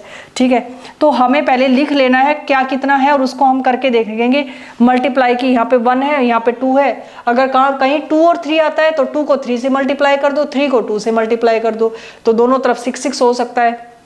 तो भी हमारा कई बार क्या होता है कि कोई भी रिएक्टेंट हम ले रहे हैं, अगर वो नहीं, एक बार ट्राई करके उसको डबल करके देख लेते हैं, अमाउंट रिएक्टेंट की डबल अमाउंट करके देख लेते हैं, तो भी आपका हो जाता है। जैसे वाटर वाला जो था, इसमें मैंने H2 को डबल किया, तो H2 को डबल करते ही उसको मैंने बर्न किया तो 2H2O, यानी कि डबल से वो बैलेंस हो गया। ठीक है, अगर H2 ले रही थी नहीं था, लेकिन डबल H2 लिया तो फिर हो गया, 2 किया। तो कहने का मतलब ये है कि हम रफ वर्क करके देखें और हम देखें रिएक्टेंट में क्या दिया हुआ है, किधर कम है, हमें वो देखना है, उसी साइड हमें ज़्यादा करना है, और फिर उसकी वजह से दूसरे आइटम में अगर बैलेंस नहीं होते हैं तो वो हमें बैलेंस करने। तो ये हमारे पास जो फाइनल रिएक्शन आई वो क्या आई, फाइनल रिएक्शन हमारे पास आई 3Fe प्लस 4H2O, और ये हमारे पास बन गया था प्रोडक्ट एज इट इज़ था Fe3O4, इसमें कोई चेंज नहीं आया, और ये हमारा बन गया था 4H2। तो ये हमारी फाइनल रिएक्शन है। तो इस तरह से रिएक्शंस को हमें करना है बैलेंस। आगे हम क्वेश्चंस करेंगे, बहुत सारे क्वेश्चंस आएंगे इन टेक्स्ट में भी और वैसे एक्सरसाइज में भी, तो हमें रिएक्शंस को और अच्छे से बैलेंस करना आ जाएगा। प्रैक्टिस हमें बार बार करते रहना है। तो अब चलते हैं पेज पे, वहाँ क्या दिया हुआ था। ये हमारे पास था बैलेंस केमिकल इक्वेशंस, यही हम देख रहे थे। तो एक बार इसको देख लेते हैं। ये देखिए, सबसे पहले उसने एग्जांपल लिया है जिंक और सल्फ्यूरिक एसिड का। ये देखिए, जिंक सल्फ्यूरिक एसिड, ये जिंक सल्फेट और हाइड्रोजन बन गया। इसको वर्ड्स में है, ये इसको फॉर्मूले में कन्वर्ट किया। ये जिंक है, ये H2SO4 है, जिंक सल्फेट और H2 बन गया। अब यहाँ पे जिंक 1 है, यहाँ पे भी जिंक 1 है। ठीक है, ये जिंक प्लस H2SO4 और ये बन गया zinc sulphate ZnSO4 plus hydrogen gas. देखो ये इवोल्यूशन ऑफ गैस का भी एग्जांपल है। और यहाँ देखिए, जिंक जो है इधर 1 है तो इधर भी जिंक 1 है, यहाँ हाइड्रोजन 2 है तो इधर भी हाइड्रोजन 2 है। ठीक है, यहाँ सल्फेट, ये SO4 क्या होता है, सल्फेट होता है, पॉली एटॉमिक अनायन। SO4 है यहाँ पे, पूरे को मैं सल्फेट बोल रही हूँ। अगर पूरे को नहीं देखो तो सिंगल सिंगल भी देख सकते हो। यहाँ सल्फर 1 है तो यहाँ पे भी सल्फर 1 है, यहाँ ऑक्सीजन 4 है तो वहाँ पे भी ऑक्सीजन 4 है। तो सारे एटम्स इक्वल हैं। पूरा सल्फेट कहो तो यहाँ पे भी सल्फेट 1 है, वहाँ पे भी सल्फेट 1 है, तो सारे एटम इक्वल है। इट मीन्स ये रिएक्शन ऑलरेडी बैलेंस है। तो इस रिएक्शन को पहले उसने बैलेंस जो रिएक्शन है वो उसको लेके दिखाया है। तो ये इस तरह से उसने बैलेंस करके दिखा रखा है कि आप इस तरह से ले सकते हो। पहले रिएक्टेंट को लिखो, प्रोडक्ट को लिखो। अब वो जो रिएक्शन हम बैलेंस कर रहे थे वो भी यहाँ पे आ गई, ठीक है। इस रिएक्शन को लेके चले थे तो ये रिएक्शन भी आ गई, ये हमने बैलेंस कर ही ली थी, ठीक है। ये 3Fe हो जाएगा, ये 4S2 और ये 4S2। तो इस रिएक्शन को आगे भी उसने बैलेंस करके दिखा रखा होगा, ठीक है। तो नेक्स्ट पेज पे देखो ये पूरा बैलेंस करके दिखा रखा है। तो फाइनली इस रिएक्शन को इसने पार्शली यहाँ पे देखो यहाँ बैलेंस किया है। फिर उसके बाद स्टेप वाइज उसने सब कुछ बैलेंस करके दिखा रखा है और फाइनली इस रिएक्शन को ये बैलेंस कर दिया है। ये देखो ये भी अभी पार्शियली बैलेंस है, ठीक है। ये रिएक्शन को बैलेंस करके दिखा रखा है। नेक्स्ट पेज पे जाओगे तो ये रिएक्शन आपको बैलेंस मिलेगी।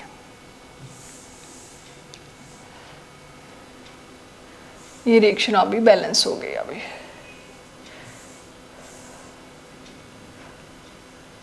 तो इस पेज पे आके हम देखते हैं। अब ये रिएक्शन हमारी बैलेंस है, 3Fe प्लस 4S2O और ये हमारे पास बन गया Fe3O4 एंड 4S2, ठीक है। इस टाइप की रिएक्शंस हमारे पास आती रहती है बैलेंस के लिए। उसके बाद ये कह रहा है कि फिजिकल स्टेट के बारे में कि अगर लिक्विड है तो सॉलिड है तो गैस है तो आप गैस है तो G लिखो, लिक्विड है तो L लिखो, एक्वस है तो ये क्या लिखो, सॉलिड है तो S लिखो, ठीक है। एक्वस का मतलब होता है solution in water, reactant product की साइड, वो भी आपको। तो ये फिजिकल स्टेट के बारे में ये हम पढ़ चुके, ठीक है। नेक्स्ट हम देखते हैं नेक्स्ट क्या दिया हुआ है। ये जैसे उसने देखो दिया हुआ है कि आपका रिएक्शन कंडीशंस वगैरह हैं तो वो हमें एरो पे लिखनी है। ये देखिए ये दिया हुआ है कि ये सॉलिड में है आयरन, ठीक है। वाटर जो है उसको वेपर की फॉर्म में लिया है तो गैस लिख दिया ब्रैकेट में, Fe3O सॉलिड है तो उसको S लिख दिया ब्रैकेट में, 4S2 गैस है तो उसको G लिख दिया ब्रैकेट में। ये नोटेशंस भी साथ में दे दिए। यहाँ देखिए इस कार्बन मोनोऑक्साइड प्लस 2S2 तो कार्बन मोनोऑक्साइड गैस है, S2 भी गैस है, ठीक है। और ये जो है रिएक्शन कंडीशन दी हुई है 340 एटमॉस्फेयर, यानी कि ये प्रेशर है। एटमॉस्फेयर जो प्रेशर की जो है यूनिट है 340 एटमॉस्फेयर, 340 एटमॉस्फेयर। तब ये रिएक्शन जो है वो मिथाइल अल्कोहल बनाती है, carbon monoxide plus hydrogen gas, ठीक है। इसको बैलेंस भी इसने कर रखा है, CH3OH ये होता है मिथाइल अल्कोहल और ये लिक्विड फॉर्म में बनी है। तो ये भी गैस, ये भी गैस। ये देखिए चेंज इन फिजिकल स्टेट का भी एग्जांपल है। फिजिकल स्टेट चेंज हो रही है, गैस गैस ले रहे हैं और लिक्विड मिल रहा है, ठीक है। तो यहाँ पे जो है हाइड्रोजन 3 और एक 4 है तो यहाँ पे 2H2 मैं कर दूंगी। यहाँ ऑक्सीजन 1 है, वहाँ पे भी ऑक्सीजन 1 है, यहाँ कार्बन 1 है, वहाँ पे भी कार्बन 1 है। तो ये रिएक्शन बैलेंस होगी। नेक्स्ट आपका जो है ये देखो फोटोसिंथेसिस की रिएक्शन 6th क्लास से हम पढ़ने लगे थे। 6CO2 एक्वस की फॉर्म में, 12H2O, ठीक है। सनलाइट और क्लोरोफिल की प्रेजेंस में ही ये रिएक्शन होती है, उसके बिना ये हो नहीं पाएंगी। तो ये रिएक्शन कंडीशन है। उसके बाद हमारे पास ग्लूकोज बन गया, C6H12O6 ग्लूकोज बन गया और 6O2 उसने ऑक्सीजन को बाहर निकाल दिया एंड 6H2O, ठीक है। तो ये हमारे पास जो है CO2 को वो लेते हैं और ऑक्सीजन को देते हैं और अपना खाना खुद बनाते हैं, ग्लूकोज जो बना रहे हैं। तो ये सनलाइट की प्रेजेंस में होती है। क्लोरोफिल एक पिगमेंट होता है, वो किस में प्रेजेंट होता है, लीव्स में प्रेजेंट होता है। तो ये चीज़ें, ठीक है। तो ये सब हमने देख लिया और ये सब हमने कर लिया। नेक्स्ट पेज पे चल लेते हैं। अब आगे क्वेश्चंस। तो यहाँ तक हमने जो क्वेश्चंस करने से पहले यहाँ तक हमने क्या देखा, रिएक्शंस को बैलेंस कैसे कर रहे हैं हम, ठीक है। रिएक्शंस को बैलेंस कैसे कर रहे हैं, रिएक्शन क्या होती है, उनके कैरेक्टरिस्टिक्स क्या होते हैं, कितने जो है क्या क्या उनके एग्जाम्पल हो सकते हैं, और किसी रिएक्शन में कंडीशन दी हुई है या एरो कैसे लिखना है, या रिएक्टेंट प्रोडक्ट क्या होते हैं, फिजिकल स्टेट कैसे चेंज हो रही है, इवोल्यूशन ऑफ गैस, ये सब हमने कर लिया, ठीक है। अब आते हैं हम अपने क्वेश्चंस पे। तो इंटेक्ट क्वेश्चन भी बहुत जरूरी। इंटेक्ट क्वेश्चन में हमें नॉलेज मिलती है और हमें पता चलता है कि हमने जो सीखा वो आया कि नहीं आया। तो चलते हैं अपने क्वेश्चंस की तरफ। क्या कह रहे हैं फर्स्ट क्वेश्चन में, why should A magnesium ribbon be clean before burning in air. देखो मैंने आपको स्टार्टिंग में जब हमने रिएक्शन लेके चले थे, मैग्नीशियम बर्न हो रहा है एयर के अंदर, तो मैग्नीशियम ऑक्साइड बन रहा है। वही ये है कि मैंने आपको वहीं बोला था कि आपका जो मैग्नीशियम रिबन को बर्न कर रहे हो तो उसको पहले क्लीन करना बहुत ज़रूरी है, ठीक है। Magnesium ribbon should be clean before burning because magnesium react with oxygen and a layer of the oxide is formed on the magnesium ribbon and it interact या interfere with the burning process, ठीक है। वो burning process के साथ क्या करेगा, interfere करेगा और we can't get the desired product, हमें डिजायर्ड प्रोडक्ट नहीं मिलेगा। सो पहले उसको पहले क्या करना है, मैग्नीशियम रिबन को अच्छे से उसको सैंड पेपर से या फिल्टर पेपर से पहले उसको क्लीन करना है, उसके बाद उसको बर्न करना है। बर्न करोगे तभी मैग्नीशियम ऑक्साइड आपको मिलेगा, ठीक है। तो ये हमें पहले उसको क्लीन करना है। तो ये मैग्नीशियम हो गया, फिर हमें वही रिएक्शन मिलेगी जो हम चाह रहे हैं, और ये बन गया, मैं इसको बैलेंस लिख देती हूँ ऑलरेडी, 2MgO। ये हमारे पास रिएक्शन जो 2Mg + O2 2MgO, ठीक है। तो magnesium ribbon should be clean before burning because magnesium reacts with air and form a layer of oxide on the magnesium ribbon, and this oxide layer interfere with the burning process and slow down the burning process so that desired product will not be obtained. To get the desired product, magnesium ribbon should be cleaned before burning. ठीक है, ये हमारे पास answer हो गया इसका। उसके बाद second है, right the balance equation for the following chemical reaction. दिया हुआ है hydrogen plus chlorine hydrogen chloride. तो हाइड्रोजन लिखा हुआ है, इट मीन्स हाइड्रोजन गैस है, और हाइड्रोजन गैस क्या होती है, H2, ठीक है। क्लोरीन, क्लोरीन लिखा हुआ है, क्लोरीन क्या होता है, Cl2। ये भी गैस है, ये भी गैस है, और कह रहा है कि हाइड्रोजन क्लोराइड बनेगा तो वो भी गैस होती है, HCl, ठीक है। ये भी गैस। दो चीजें होती है, एक तो होता है हाइड्रोक्लोरिक एसिड, हाइड्रोक्लोरिक एसिड,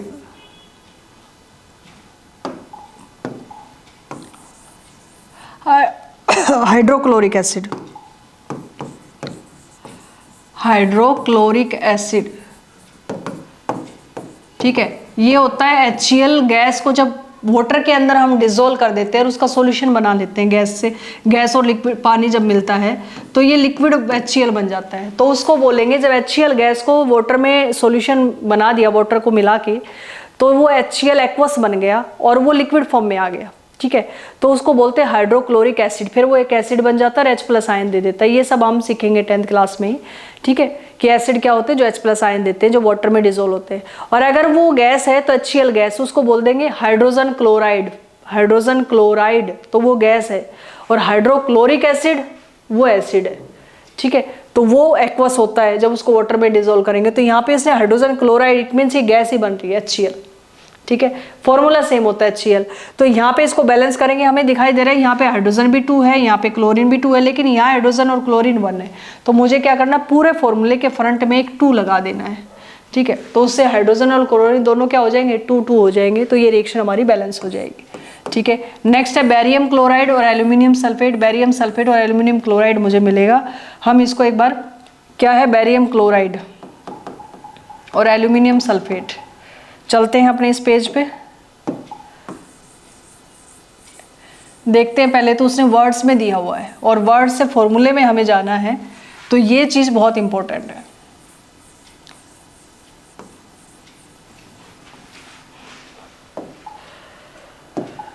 उसने दिया हुआ है बैरियम क्लोराइड, इस तरह से लिख के दे दिया, barium chloride plus aluminium sulphate, aluminium sulphate, और बन क्या रहा है, बैरियम सल्फेट, ठीक है। और साथ में एल्यूमिनियम क्लोराइड, एल्यूमिनियम क्लोराइड, ये उसने लिख के दे दिया। अब हमें सबसे पहले फॉर्मूला, तो फॉर्मूला नहीं आता तो आप 9th में जो है वो आप सीख के आए हो, फिर भी एक बार देख लेते हैं। देखो बैरियम होता है Ba2+, हमें पता है इसके ऊपर +2 चार्ज होता है, मेटल है, ठीक है। जो भी फॉर्मूला है बेरियम क्लोराइड, इसमें जो पहला है वो मेटल होता है, सेकंड है वो नॉन मेटल होता है। बेरियम मेटल है, क्लोराइड जो है वो क्लोरीन नॉन मेटल है। तो ये हमेशा इलेक्ट्रॉन लूज करते हैं, ये हमेशा गेन करते हैं। जो इलेक्ट्रॉन लूज करेंगे उनके ऊपर प्लस साइन आता है, जो गेन करते हैं उनके ऊपर माइनस साइन आता है। फिर उनको क्रॉस, अब क्लोरीन जो है क्लोराइड है तो उसको सिर्फ क्लोरीन होंगे, उसके ऊपर -1 चार्ज। ये प्लस और माइनस का मतलब है इलेक्ट्रॉन लूज करना और गेन करना, और ये स्टेबिलिटी के लिए गेन लूज करते हैं। वो सब हम आगे जब चैप्टर पढ़ेंगे उनमें भी हम सीखेंगे, और पहले आप 9th क्लास में भी हल्का फुल्का सीखे। बैलेंसी तो आप सीख के आए हो, ठीक है, तो उनको बैलेंसी को यूज कर लेते। तो चार्ज हमें देखना नहीं है, प्लस और माइनस। क्रॉस वैलेंसी देखनी है हमें, यानी कि क्रॉस वैलेंस सिर्फ नंबर को क्रॉस वैलेंस कर देता है, यानी कि क्रॉस वैलेंसी जो है लगा देनी है, ठीक है, क्रॉस मल्टीप्लाई कर देना है। तो ये 1 जो है ये बेरियम के नीचे बॉटम पे ही लगेगा, नीचे 1 Ba1, और जो Cl है वो 2 के साथ लग जाएगा, तो नीचे 2 लगेगा। तो 1 लिखने की जरूरत नहीं, तो ये क्या बन गया BaCl2। तो ये BaCl2 को बोलते हैं बेरियम क्लोराइड। नेक्स्ट है एल्यूमिनियम सल्फेट। तो एल्यूमिनियम के जो है वो 3 इलेक्ट्रॉन लूज करता है, तो +3 उसके पास चार्ज होगा, ठीक है, जो +3 है उसके ऊपर चार्ज होगा। ये 9th क्लास में आप पढ़ के आए हो। और सल्फेट होता है पॉली एटॉमिक अनायन SO4, और उसके ऊपर ओवरऑल -2 चार्ज होता है, ठीक है। अब क्योंकि आपको प्लस माइनस तो देखना नहीं है, और हमें क्या करना है, जो है बाकी जो वर्ड बच गए 3 और 2, इनको क्रॉस मल्टीप्लाई कर देना है। तो इस तरह से हम लिखेंगे, ये इधर नीचे बॉटम पे लगेगा और ये इधर नीचे बॉटम पे लगेगा। अब यहाँ पे एल्यूमिनियम के साथ क्या लगेगा, ये 2 लगेगा, ठीक है, प्लस माइनस लगाना नहीं है, सिर्फ वर्ड। और सल्फेट जो है वो SO4 है। अब देखो मैं यहाँ पे अगर लगा देती हूँ ये 3, तो 43 हो जाएगा, 43 नहीं करना। तो अगर इसमें एक से ज़्यादा अगर एटम है किसी अनायन में या कटायन में, तो हमें क्या करना है, पहले ब्रैकेट लगाना है और नीचे फिर लगाना है 3। तो ये बन गया एल्यूमिनियम सल्फेट। ये जो 3 है ये ब्रैकेट लगाने के बाद। अगर सिंगल एक एटम है तो ब्रैकेट नहीं लगना, अगर एक से ज़्यादा, अब यहाँ पे एक से ज़्यादा एटम है सल्फर ऑक्सीजन, तो हमें फिर क्या लगाना है, ब्रैकेट, और फिर बाहर लगाना है थ्राइस। तो इसको बोलेंगे एल्यूमिनियम सल्फेट। ये क्या गया, सल्फेट थ्राइस। उसके बाद नेक्स्ट है बेरिलियम सल्फेट। ये फॉर्मूले मैं आपको बना के बता रही हूँ, आपका रिवाइज भी हो जाएगा। और बैलेंसी आपको सीखनी पड़ेगी, नहीं तो फिर आपको 9th क्लास में जाओ एक बार, आप उस बैलेंसी को एक बार देखोगे तो आपको रिमाइंड हो जाएगा। बेरियम सल्फेट जो करोगे तो बेरियम का पता ही है +2 ही होता है, ठीक है, और सल्फेट का भी पता है -2 होता है। अब जब प्लस माइनस हमें देखना नहीं है, और नंबर भी अगर सेम है 2 2, 1 1 है, 2 2 है, 3 3 है, 4 4 है, अगर नंबर भी कटायन अनायन का सेम है तो भी हमें क्रॉस वैलेंसी उसको नहीं करना, क्रॉस वैलेंस नहीं करना, एज इट इज़ फॉर्मूला रह जाएगा। और इसको हम लिखेंगे BaSO4। दोनों की दोनों 2 है तो नहीं लगाना, एज इट इज़ उसको फॉर्मूले को रिटर्न कर दो आप, ठीक है, एज इट इज़ उसको राइट कर दो वो फॉर्मूला। ये बेरियम सल्फेट बन गया। नेक्स्ट है एल्यूमिनियम क्लोराइड। तो अभी हमने देखा था एल्यूमिनियम होता है +3 और क्लोरीन होता है -1। अब ये क्योंकि सेम नहीं है तो प्लस माइनस तो हमें देखना नहीं है, बाकी जो बचे उसको क्रॉस मल्टीप्लाई कर दो। तो एल्यूमिनियम के नीचे बॉटम पे लगेगा 1 और क्लोरीन के नीचे बॉटम पे लगेगा 3। तो 1 लिखना ज़रूरी नहीं है और लिखना भी नहीं है, ये बन जाएगा AlCl3, ठीक है, एल्यूमिनियम क्लोराइड बन जाएगा AlCl3। ये आपका फॉर्मूला हो जाएगा AlCl3। तो सारे फॉर्मूले हमारे बन गए। अब हम इक्वेशन अपनी लिख लेते हैं और उनको बैलेंस कर लेते हैं। तो अब हमारे पास इक्वेशन क्या थी,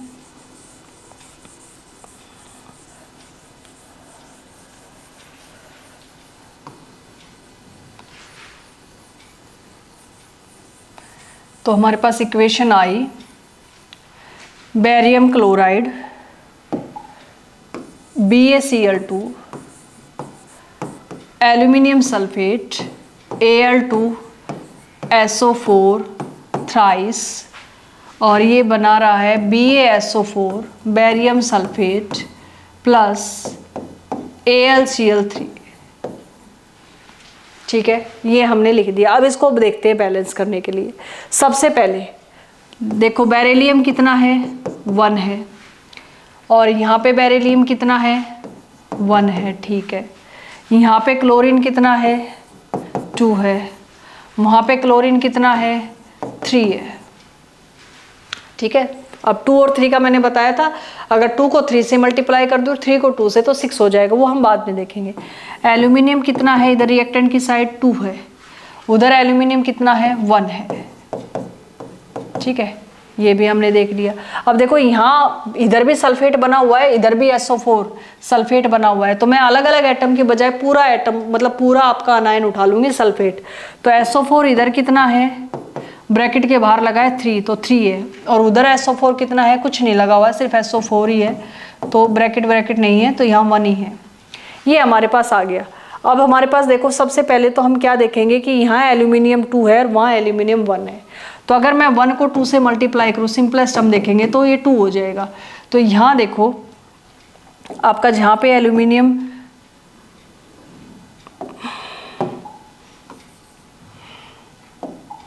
जहाँ पे AlCl3 लिखा है, ये प्लस का साइन इधर करके, और मैं इसको 2 से मल्टीप्लाई कर देती हूँ, 2AlCl3, मतलब वहाँ एल्यूमिनियम एक ही था और इधर Al2 है, यहाँ 2 एल्यूमिनियम है, नीचे 2 लगा हुआ है। तो मैंने वो पूरे फॉर्मूले को 2 से मल्टीप्लाई कर दिया, तो वहाँ पे एल्यूमिनियम 2 बन गया। अब पहले सबसे पहले तो क्या वहाँ 2 लगाने से Cl में कोई चेंज आया? बिल्कुल। जैसे मैंने यहाँ 2 लगाया तो यहाँ नीचे Cl3 है, तो 3 और 2 क्या होगा, मल्टीप्लाई होगा और ये 6 बन गया। तो क्लोरीन वहाँ 6 हो गया, तो क्लोरीन 6 हो गया, तो यहाँ पे क्लोरीन जो है यार 2 ही है, तो मैं इसको 3 से मल्टीप्लाई करूँगी। अब पूरे फॉर्मूले के सामने मैंने 3 लगाया, तो यहाँ क्लोरीन तो अब 6 हो गए, लेकिन बेरिलियम 3 हो गए और वहाँ बेरिलियम 1 ही है। तो जब बेरिलियम यहाँ 3 हो गए तो उधर भी हम 3 लगा देंगे। तो मैंने यहाँ पूरे फॉर्मूले के सामने 3 लगा दिया, तो वहाँ पे भी बेरिलियम 3 हो गए, यहाँ पे भी बेरिलियम 3 हो गए, यहाँ पे भी 3 और 2 से मल्टीप्लाई आप करोगे, ठीक है, तो यहाँ पे भी क्लोरीन 6 हो गए और वहाँ पे भी क्लोरीन 6 हो गए। अब एल्यूमिनियम यहाँ पे भी 2 है और वहाँ पे भी मैंने 2 पहले ही कर दिए थे। अब बचा सल्फेट। सल्फेट को देख लेते हैं। यहाँ सल्फेट 3 है, ब्रैकेट के बाहर 3 लगाया, और यहाँ मैंने पहले ही बेरिलियम को करने के लिए 3 लगाया था, तो 3 पूरे फॉर्मूले के साथ है, तो 3 बेरिलियम है, तो 3 सल्फेट भी हो गया। इट मीन्स अब ये रिएक्शन हमारी बैलेंस हो गई। तो पहले आपको लिख लेना है और फिर जो सबसे सिंपलेस्ट है उसको लेके मल्टीप्लाई करके देखना है, फिर चेंजेस देखने हैं, फिर उसके बाद जहाँ जहाँ आपको कम लगे वहाँ आप कम ज़्यादा करते रहो, तो आपका रिएक्शन जो है वो बैलेंस हो जाएगी। अब हमारे पास जो फाइनल बैलेंस आई रिएक्शन, वो आपका क्या आई, फाइनली जो हमारे पास रिएक्शन बैलेंस आई वो ये आई, 3BaCl2 प्लस Al2SO4 थ्राइस, और ये क्या आ गया, 3BaSO4 प्लस 2AlCl3, ठीक है। ये हमारे पास रिएक्शन बैलेंस आई, ठीक है। अब नेक्स्ट क्वेश्चन पे चलते हैं। ये आपने देख लिया होगा, नेक्स्ट क्वेश्चन देख लेते हैं एक बार।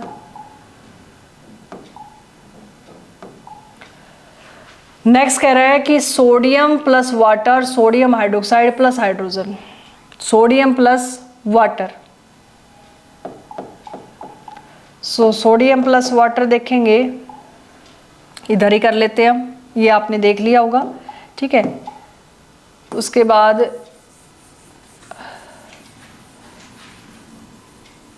सोडियम प्लस वाटर, तो सोडियम क्या है, सोडियम को बोलते हैं Na, प्लस वाटर कह रहा है तो H2O, और ये बनेगा सोडियम हाइड्रोक्साइड NaOH, और प्लस कह रहा है हाइड्रोजन गैस,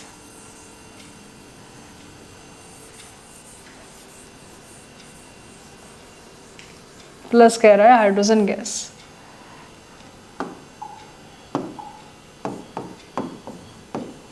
ये मेरे पास रिएक्शन है, इसको बैलेंस करना है।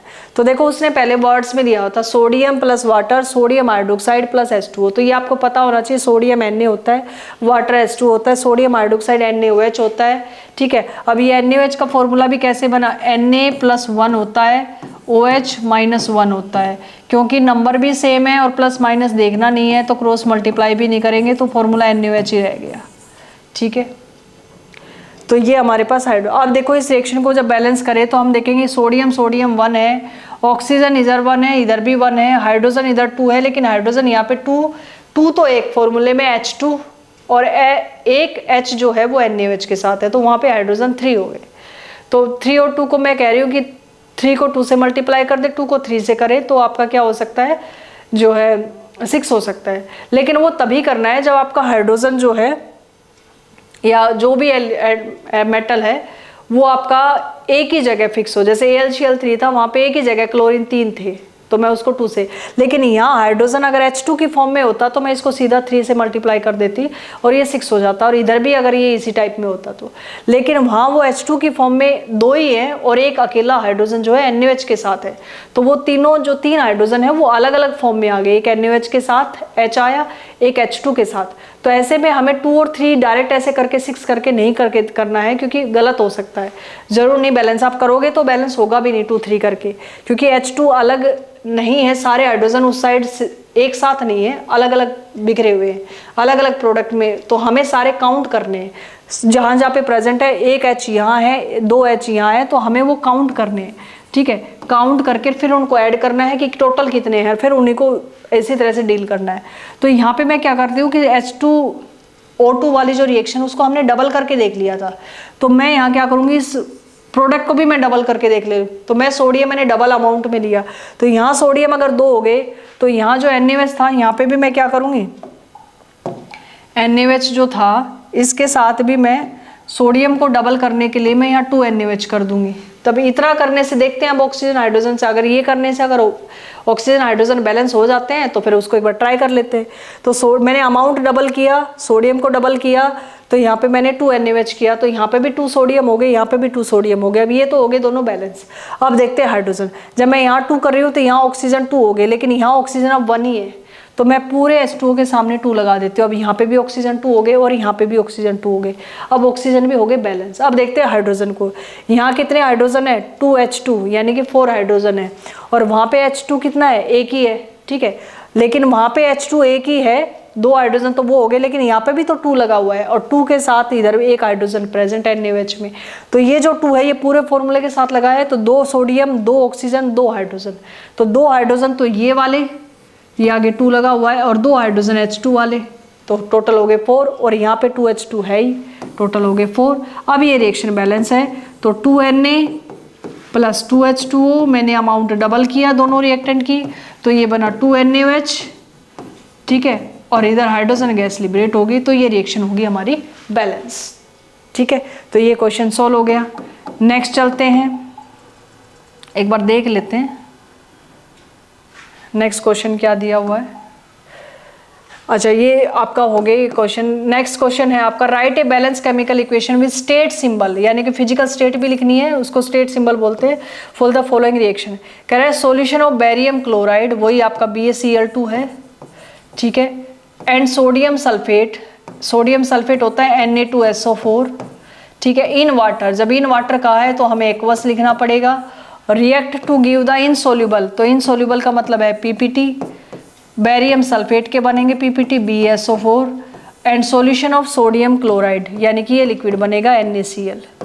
तो देखो हमें इस तरह से एक बार क्वेश्चन को अच्छे से पढ़ना है और फॉर्मूले वहीं अपना देखना है कि क्या क्या फॉर्मूले है। और इन वाटर अगर कहीं वर्ड आता है तो इन वाटर का मतलब होता है एक्वस, तो इसने एक्वस BaCl2, एक्वस Na2SO4, और उसके बाद कह रहा है PPT बनेंगे बेरियम सल्फेट के, तो ये सॉलिड हो गया, और आपका सोडियम क्लोराइड लिक्विड हो गया, वो कह रहा है उसका सॉल्यूशन बनेगा। तो हमें फिजिकल स्टेट भी लिखनी है, तो चलते हैं अपने उस पहले फर्स्ट पेज पे। वहाँ पे हम क्या कर रहे थे, ये रिएक्शन आपने देख ली होगी, इसको हमने बैलेंस कर लिया, तो मैं इसको अभी रब कर रही हूँ। अब देखो यहाँ बेरियम क्लोराइड के साथ एल्यूमिनियम सल्फेट था पहले वाली रिएक्शन में, अब उसने सोडियम सल्फेट ले लिया, बस इतना सा अंतर है, तो प्रोडक्ट में भी थोड़ा सा चेंज आ जाएगा, ठीक है।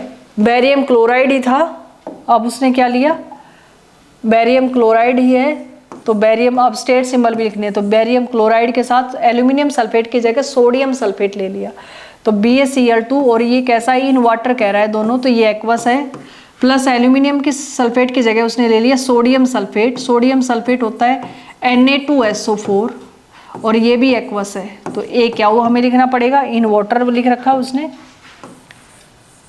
और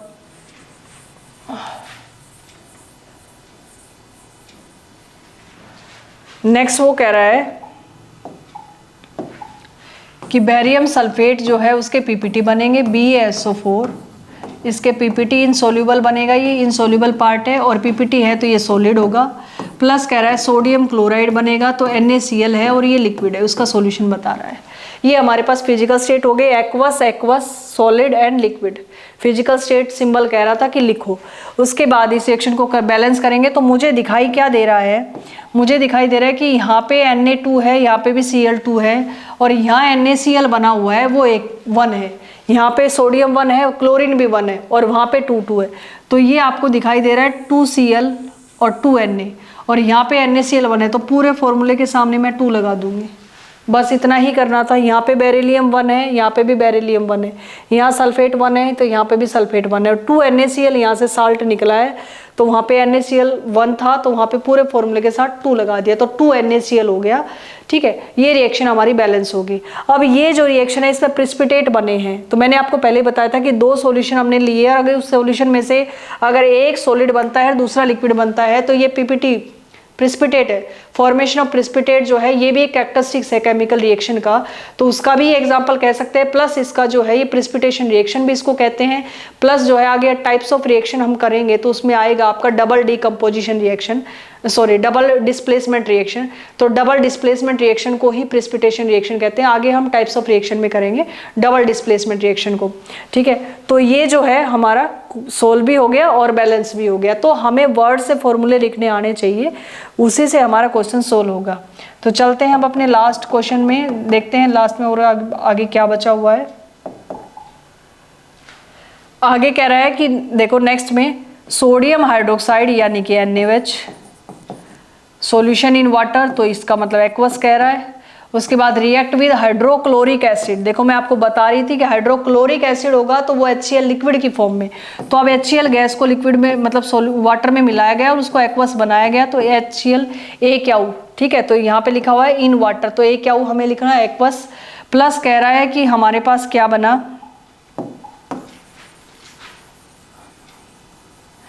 प्लस कह रहा है कि हमारे पास बना सोडियम क्लोराइड NaCl, और प्लस कह रहा है एंड वाटर। ठीक है, ये बता रहा है। तो NaOH aqueous, HCl aqueous plus NaCl plus H2O। State symbol लिखोगे तो NaCl जो है वो आपका जो है सोडियम क्लोराइड सॉल्यूशन, ये लिक्विड कह रहा है, एंड वाटर, तो वाटर लिक्विड में ही।